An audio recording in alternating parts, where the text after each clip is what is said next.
Hey, what's going on, society? This is Joshua Brown coming to you again. And here with me, I have Mrs. Texas Stready here, the author of the book, In the Heart of Texas. Hey, Texas, how you doing today? Good to have you with us. Great. The book is deep in the heart of Texas, Deep in the heart of Texas. Okay. but it's all good. Yeah, I'm great. How are you? I'm good. Another beautiful day here in our society. Yes. I just want to talk about your not only your book, but your past and what led you up to writing the book, and also your what you're doing right now. So you can start anywhere you like, and I'll just Okay. insert some questions here and there. Okay. All right. I spent 28 years addicted to drugs. Wow. Um, I was born a pastor's daughter, and you know how they say the preacher's kids are always the worst. They do Yeah, say preacher's kids are the worst. yeah, because we're under the microscope. Everybody watched everything I did, and one day I just went, I'm never going to be good enough for you people, so I'm just going to be bad. And Mm. rebellion took over, and everybody rebels and thinks, oh, I'm going to rebel and I'm going to be free, when actually what happens is you become owned by rebellion, because I wasn't really making decisions that I thought were good, or things I wanted to do. I was just doing what they said don't do. Mm. So they said, don't smoke weed. I smoked weed. So they said, don't snort Coke. Then I was snorting Coke. And then and then I was so rebellious that even the drug dealer said, it's okay to snort a line once in a while, but don't smoke crack. Well, then I had to smoke some crack. It was just on and on and on, this vicious cycle, Oh, which is wow. exactly how the enemy, that starts us out, is like, oh, That's it's true. a big deal to do this or this or this. And then it just takes you further and further till you get to a place where you feel hopeless and helpless. And Mm. it took 28 years for me to get to that place, but I did get there. So that's That's what good. That's good. instigated me writing the book. Years and years ago, actually probably 10 years before I got sober, my mom said, one day my mom is a writer. And I'm a Okay. writer too. I just didn't Yeah. know I was a writer because I was too busy trying to find a good vein. You know what I mean? Uh-huh. Yeah, she said, one day you're going to write a book. Do you know what the title will be? And I said, yep, Deep in the Heart of Texas. And she goes, yep. And it was just one of those things that Hmm. you knew was going to happen. I knew that because I accepted Christ at 5 years old, I believed that God was there, and that if I turned to him, he would answer me. Oh, yeah, definitely. I wasn't willing to turn to him, which it makes me that much more grateful now, to tell you the truth, because I think if I was God, I would have been done with me a long time ago. Right? But he's so kind and patient and just unbelievable that he just kept going. No matter how many brick walls I ran into, he was like, it's okay, baby, just get up, let's try it again. So you I know guess, that's, I, excuse me, I'd like to really ask that. What was it that just really made you wake up? What was it? What was your turning point when you just turned? And was it like a 180? Was it a slow process where you just said, you know what, I'm just gonna live and serve God for the rest of my life, and I'm not gonna be on drugs anymore? Like, what was that? What did that look like for you? well, in my opinion, it's a Mm-hmm. process, period. Oh, yeah, Learning definitely. to connect with God and communicate with God and be obedient to who God has called you to is a process. And so every time I went to jail, I got a step closer. Every time I've been to jail in Wow. 13 times, I've been in 8 rehab centers. Do I think none of them worked, or do I think every one of them was a step closer to where I am today? I think it was a process. I think everything God does is a process, and it's all about us learning to submit to that process and be willing to get engaged with what he's doing. So I think it was a long, slow process, thanks to my hard-headed self, but that's Yeah. generally how it is for all of us. But yeah, there was absolutely, there's always that final turning point. I mean, Exactly. I was on house arrest. I'd done 10 months. I'd already started the book. I was living with my daughter. Her and I got in an argument, and I went out and got high. And like any good drug addict, I stayed gone for 3 days, you know. And then when I came back, I had to call in. I was on house arrest, so I had to call in. So I was going, oh, please don't let it be green. You know what I mean? Like they're going to make me come in and take a drug screen. And please, God, please, you know, of course, you call out to God when you need real help. So, and I called and it wasn't green. And I just started crying. And I said, as long as I live, I will never do drugs again. And I never.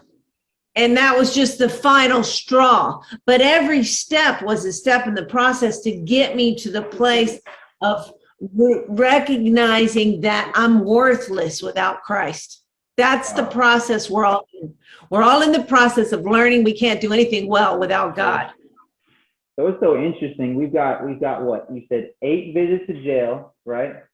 No, 13. 13. So 13 visits to jail and about what, 20? How many rehabs? 12. You got me all confused. 13 times incarcerated. Okay. I don't even know myself. And 8 rehabs. Who's counting? I mean, it's very encouraging though. I love your testimony because it's so amazing where some people think if they fail, if they mess up a rehab, or if they come out of jail, they're on fire and they fail, they feel like, you know, it was just a failed experience. But I love your testimony because it gives us encouragement that it was just a step in the process. Even though I was in jail a bunch of times, even though I was in rehab a bunch of times, it was always a step further towards the end goal, which is you serving God with your whole heart and being 100% clean. So let's talk about this book. So is the book pretty much just like your own personal history? Yeah. Is it like half that, half a little bit of encouragement of God? It's my memoir. It's definitely the story of my 28 years of drug addiction. Wow. And the process that God took me through in that. Believe me, God is woven all through the book because I wouldn't be where I am now if it weren't for him.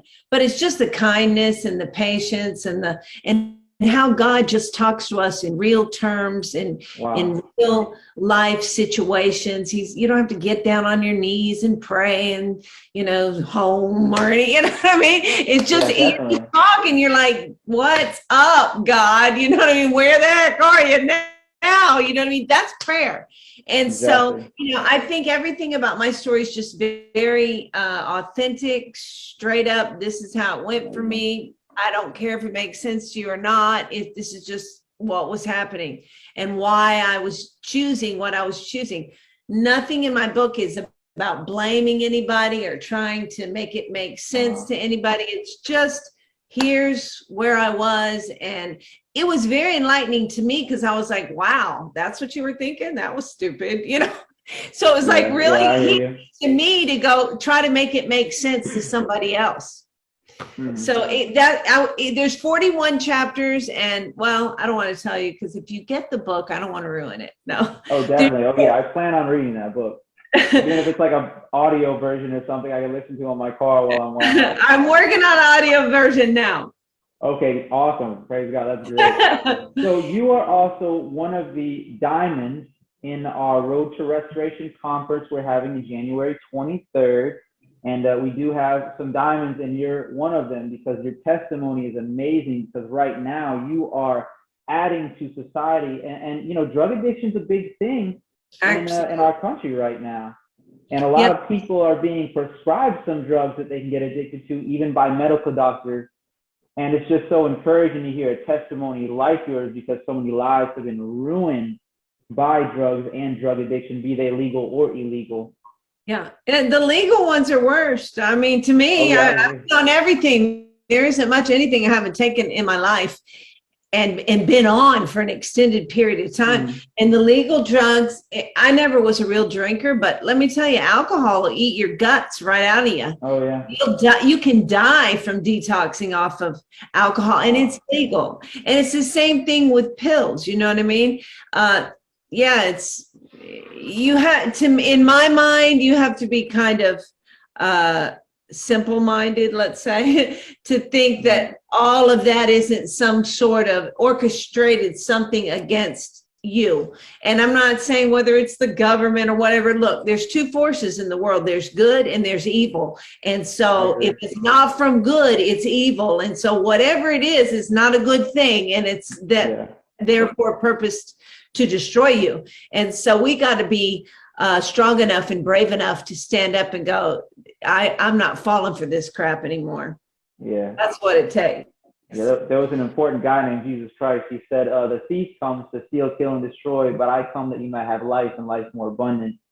And it's so amazing having you in the diamond segment and seeing the abundant life in action. And all of our diamonds are going to be displaying that. And our diamonds are shining in society right now. And the whole point of in the conference, the diamond section is basically show like this is pretty much been the exception to the rule, but what if we could make this rule? What if we could take advantage of every opportunity we have to have an incarcerated individual be given a purpose and be given something to set them on the track instead of just merely warehousing human beings like we've been doing in the state of Florida here. Exactly. I'll tell you what, it's amazing. The people that I have met, I travel all over the U.S. speaking in jails, prisons and rehabs and homeless shelters and churches and high schools and wherever they'll listen, because I feel like I'm alive today for the purpose of getting hope to the people who need it. And I have 20,000 books in circulation, which is mind blowing. I mean, that's amazing. And I get cards and letters and emails and texts and, every day talking about my son or I, read your book and I've been straight for 3 years. And listen, it's no credit to me because I wrote a whole book about how my way doesn't work. Exactly. So don't take my advice. All I'm doing is telling you what Christ has done for me. And you know what? Some of the most magnificent people I've ever met in my life are incarcerated and or in some kind of a rehab center. And I've really come to learn that I know you can't possibly believe that this huge scale attack was launched against you to devastate your life because you're nothing. No, you have a purpose and there's a plan for you, and the enemy has just robbed you of it. That's all, because they are. If I can make it, if I can be different, I didn't even really write the book. I spoke the book because I can't type. I don't know how to type. I don't know. I don't even like to read. You know what I mean? And I'm saying, Paul spoke out his writings too, and he had a scribe write them down as he spoke. So modern day scribe. That's right. Now we have Apple for the scribe. Exactly. There you go. No matter if they're from a good source or not, God can use everything for good. That's right. Yes, he can. Yes, he can. I believe that. So it's been an amazing journey, but to me, it reminds me every day, like it's so easy to, I don't care who you are, I can be guilty of judging, let's say Christians, going, what's your problem? You think you're better than this person or that person, you know what I mean? And I don't have the right to do that. Just like they don't have the right, people at NA and AA, they'll come pick you up in China to take you to a meeting. But Christians, they don't want you to get in their car if you smell like cigarettes. Yeah. You know what I mean? God has called us to, Jesus went everywhere that the non-believers were, and he hung out with them and he talked to them. And you think he never heard a cuss word? You think he never saw anything inappropriate? Of course he did. Yeah, he did. But he loved them. Exactly. But he loved them anyway, and he hung out.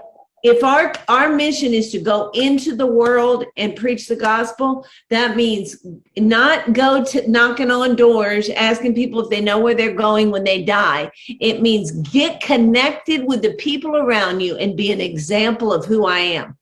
That is the truth. And so to me, that's what we got to do. And it doesn't mean we have to be preachers or writers or anything. It just means we have to be examples of Christ in everything we do. And it's easy. I hate to hear people, it's hard, but it's easy, especially if you've been in the life that we've lived. Exactly. People go, it's hard, it's hard. I'm like, man, I don't know what kind of drug addict you were, but this is easy compared to the way I live. But you've never had all of your earthly possessions fit in like a 36 by 12 by 18 box before? Exactly. Like, I'll tell you about living hard, brother. Come on, sit down. Let's have a cup of coffee. We'll talk about that. And I think it's because people. Oh, go ahead. Go ahead. I was just going to say, when people say it's hard, you know, that things are hard and this circumstances come against me and this and that. It's so easy for me because I just go, at least I'm not in jail. Exactly. I don't care how bad it is. Right. It's not that bad.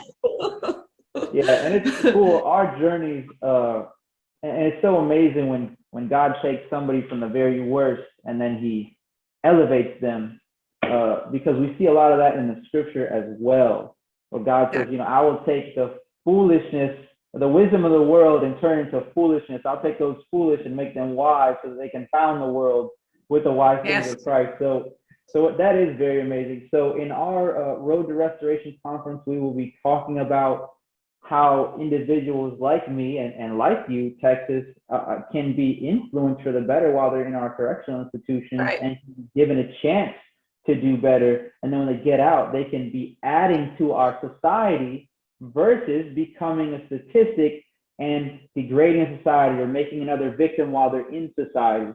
So Texas, we're coming up on the end of our time here. Definitely appreciate you. Your testimony is amazing. Definitely a blessing to me, and I hope it blesses others. And Texas, I know that you had some programs and some different things that you do. If you could just go ahead and list your programs and where they can be found so other people can definitely check you out. Thanks. The name of my website is aradicaldifference.com. I do daily devotions. I do weekly timeout videos on YouTube, which are just everything I do is purpose to encourage and to help us keep our perspectives positive, because that's what we have to do. I mean, you can look at the negative all you want, but it isn't going to do anything to accomplish anything good. So I'm on pretty much every social media. My name's Texas. It ain't hard to find me. Right. Awesome. Well, thank you so much. Definitely been a blessing. And we'll be talking to you again soon. And we will definitely be seeing you at the conference. Absolutely. Nice meeting you. Have a great afternoon and Merry Christmas, everybody. Merry Christmas, everybody. All right, society. Until next time, this is Joshua Brown signing off. Stready.